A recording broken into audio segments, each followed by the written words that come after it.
various parts of the country.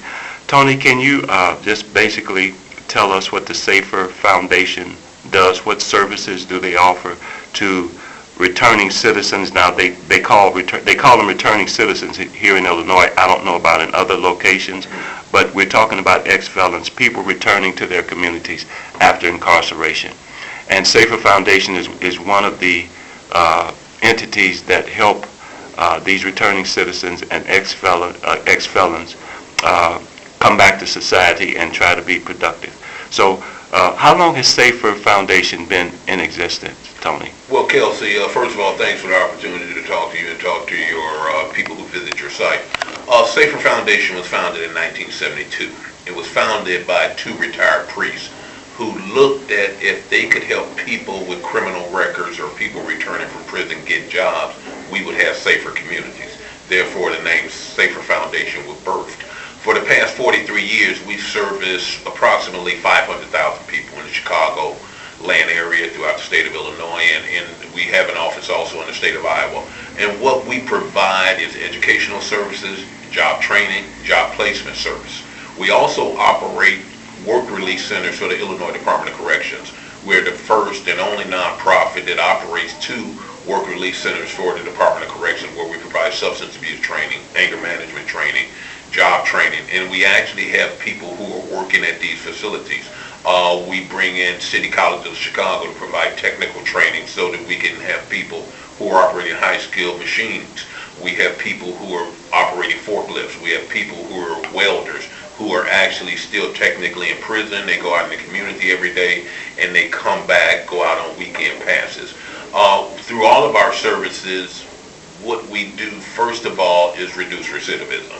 Second of all, we save the state of Illinois millions of dollars on the cost of reincarceration of people with criminal records. Mm-hmm. And that's very important. I've come through Safer myself. I've come in through the, I forget the program, I came in through intake. Can you explain basically what the procedure is for a person who's coming out of prison, returning to society, a returning citizen, and he calls Safer up and say, hey, look, I think I need some help. I want to try to find a job. Typically, what would that procedure be? Well, that first step, and there are two tracks a person can do. You can call in to our number, our employment hotline number, and get an appointment. Secondly, we have walk-in people who come in every day at 7:30 or 11:30, where they can expedite their orientation process. After a person comes in, checks in, we make sure they have their identification, we make sure they have their release papers, be it Illinois Department of Corrections, Cook County Jail. We service anybody with a criminal record, no matter where that criminal record is from. Once a person comes in, we do our skills assessment, our orientation. After orientation, they are assigned an individual counselor. Everyone who comes in the door is given an individual counselor. Two job tracks that a person will be assigned to. One is our job readiness training track, if a person needs to improve or update their skills to be ready for employment. The other track is people who are already ready to work. Mm-hmm. We have people who come in with college degrees. We have a person in our class last week who was a doctor. But the impact of the criminal record supersedes all educational attainment. So if you have people who have professional experience and educational attainment, they can come into our job ready track. But most people have to come to our job readiness training, where it's a week-long training. We give them transportation, we give them lunch, improve their soft skills, show them how to interview, show them how to dress. Then after that week-long training, they're assigned to attend a retention group. And this is where they have an individual counselor who does a group each week with other peers of their group, people who are in the same station in life as they are, looking for a job, looking for opportunities. And then when job opportunities come, our sector managers, which is our sales team, they bring in the positions, they come to our retention groups and let people know we have available positions. I need your resume and schedule an interview for you. Okay, sounds real good. I actually went through that process myself, and the feeling that I actually got, Tony, is that the Safer Foundation was a professional organization. That's why I wanted to come down and talk to you. And they're really interested, Ms. Mosley, very professional person, they're really interested in helping you. They helped us in every aspect, from updating our resumes correctly, making sure we had the proper dates on there and everything. If you don't have the proper date, okay, go ahead and make a call and find out what dates were you employed at that organization, because they may call, and they're going to see that. So I felt very good about my experience with SAFER. What would you say, Tony, how are returning citizens or ex-felons affecting or impacting our communities when they return? What type of impact do you think how is that affecting us? Well, Kelsey, you have a myriad of issues that people are impacted with once they're returning. And let me give you a backdrop as far as the state of Illinois, city of Chicago. Mm-hmm. In the state of Illinois, you have approximately 30,000 people who are released each year. About, I think the latest statistical information says that 12,000 come back to Chicago each year. Mm-hmm. But 80% or 10,000 come back to 7 neighborhoods. That's Austin, North Lawndale, East and West Garfield Park, Roseland, the same communities that 40 to 50% of the people are living under the poverty level, such as Inglewood, 35% of the people are unemployed. So when people with records are coming back into these communities, they face tremendous challenges. The first thing that a person wants to do is get a job. But what we have seen is that a person needs to get additional training so that they can take advantage of the opportunities. The impact of a person coming back home without a job, adding additional burden on the family, is monumental. Employment discrimination is one of the most critical factors in the criminal justice system.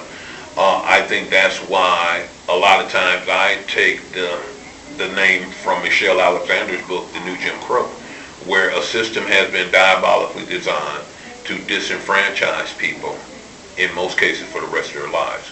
So when you have people coming back in the community feeling disenfranchised, then in the communities you have high crime rates, you have high poverty, and it's easy for a person to re-engage. It's more easier for them to re-engage into negative activities than to stand strong and move forward in positive activity. Mm-hmm. So the impact of the community is a challenge, because again, if we don't reach a person in that first 90 days to provide them with a real-time opportunity, the chances are we might lose them. And that's where you look at recidivism in the state of Illinois. The 75% of recidivism is in the first 9 months of release. So that first year, most people who are going back to prison don't make it. So that's the challenge that's faced as far as people, if they have allegiances, gang activities, they'll re-enlist back in gang activities. If there's other type of negative situations, they'll re-enlist back in those situations. The challenge that we face is to provide viable programming, but also living wage employment, so that a person can hopefully see consequences of behavior and look at a real opportunity. That's why we had to come up with what we call here at SAFER, our SAFER Demand Skills Collaborative, where we look at certain industries of manufacturing, hospitality, culinary arts, healthcare, where we've actually have people with criminal records who are now being accepted and working in hospitals. That was a big challenge, because again, the biggest thing you have to do is to find living wage sustainable employment. So we're on the forefront of that as far as just looking at those industries. Again, we actually have people who are working in our community correction system, working as high-skilled machine operators. And CNC machine operators, there's a 15,000 person shortage in that industry. So they will hire a person with credentials in spite of the criminal record. We don't see that a lot in other industries. So that's the big challenge for us. So that when people come back, in most cases, it's an additional burden on family. It can be an additional burden on community if we don't provide the necessary supports for that person to, as I say when I go into the prisons, what are you going to do to stay free? It makes perfect sense to me. And you actually touched on that at you spoke about that at a forum that I saw you a couple of weeks ago at Sankofa. About you had at that time, you had 2 pass outs. You had flyers for positions that were available even for people with criminal records, but with criminal backgrounds, for health care, and the other one was for cell tower construction. Cell tower construction. Yeah. And you indicated that there was some type of a demand for that too, yeah, workers in that field. Yeah, and that's the thing that we had to do, Kelsey. We had to look at, because employment discrimination in most cases is lifelong and everlasting. But what we've been seeing from employers, if we can get people with credentials, if we can get them training, that there are opportunities for forklift drivers, for welders, for CNC machine operators. In healthcare, we were pleasantly surprised as far as the reception we received. Last year I went to Congress and testified at a Father's Day event with Attorney General Holder. Right. And when I was testifying for that event, I did some research and found that there were 15.3 million healthcare jobs in this country. And I knew through my experience that it was a challenge for a person with a criminal record to get one. Right. What we did, we invited Johns Hopkins Hospital, the leading hospital in the country, who had been hiring people with criminal records for the past 10 years. Right. Collaborated with Congressman Davis's office and held a healthcare forum where we brought in over 30 hospital executive hiring managers and executives. We had one of our successful clients who started off as a CNA and now is a nurse at Great Lakes Naval Station to show that rehabilitation is not a made-up word. Given the opportunity, people can change their lives. So that's the focus of our work, is looking in those industries that are higher paying industries, training them, teaching them that people are not bad people, they may have made bad choices. So to get that opportunity so they can work in jobs that have a level of upward mobility. Again, when they come back to the community, if people in the community can see how he used to be and see how he is today, that reinstills hope in the community. Because now what you see, especially in the city of Chicago, we have communities that have become hopeless wastelands, where people don't think that there's any opportunity for legal gainful employment.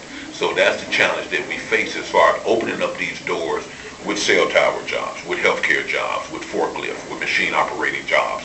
And these are industries that are well paying and skills that are developed that a person can take anywhere in the country. So that's the focus of our work, to kind of eliminate barriers to employment. That's what we do in our policy work, where we craft legislation, administrative rules, because again, in a lot of situations, the state has legislated that people with criminal records cannot work in certain occupations. Right. So what we try and do is eliminate barriers to employment and open the doors for new opportunities. Okay. Now, I don't think I asked you. Now, your position here is with SAFER here in Chicago is what? I'm the Director of Policy and Advocacy here at SAFER. And SAFER has been doing the job training and educational services for the past 43 years. In 2001, we started doing policy and advocacy. We were lucky enough to get funding from the Woods Fund in Chicago to start our policy and advocacy work, because still with training people, and we're down now, but a couple of years ago we were seeing 8,000 to 10,000 people a year who were challenged to find a job, who were facing barriers to employment where most employers will discriminate against them.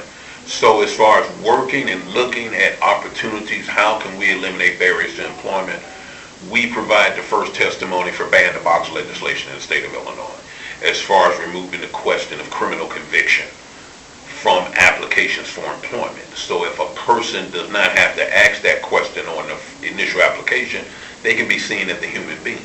They can be seen where their skills, education, and experience can be looked at before a decision is made with the criminal record. So our policy and advocacy work, we've had tremendous victories over the years, ban-the-box being one. I think the state of Illinois, if you try to apply with a job with the state of Illinois now, I think they don't ask that question on the state of Illinois doesn't ask it. That's right. The city of Chicago doesn't ask it. Great. Cook County doesn't ask it. You have private employers with 15 employees or more outside the city shouldn't be asking it, and any employer in the city of Chicago shouldn't be asking it.